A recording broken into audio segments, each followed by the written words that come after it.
This is one of those good news, bad news scenarios where I ultimately think I land on the this is the ultimate good news parts, but I feel kind of cheated out of not getting to see it play out the original intended way, if that makes sense. But yeah, we'll talk about that.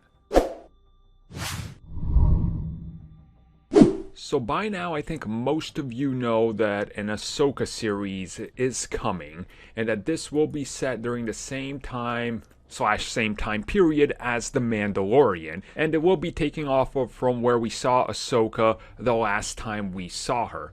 Now, something we recently found out was the fact that originally Ahsoka, along with many of the other Rebels characters, was going to make an appearance once again, but instead, this was actually going to be an animated sequel to Star Wars Rebels that further expands upon that story. But with the huge success of The Mandalorian, with them deciding, hey, we're going to bring Ahsoka to live action, plans changed, and now that the Ahsoka series is happening, that's sort of what they're going to do now. So instead of going that animated route, we're giving us that Rebels CG sequel. Now we get a full-on live-action sequel of sorts, if you will, which well, that's ultimately the best course, right? I mean, I personally love Rebels. It's actually one of my favorite Star Wars, I guess, series, even including the films and everything. Like, I absolutely love Rebels, and I sort of hated how it ended somewhat cliffhangy.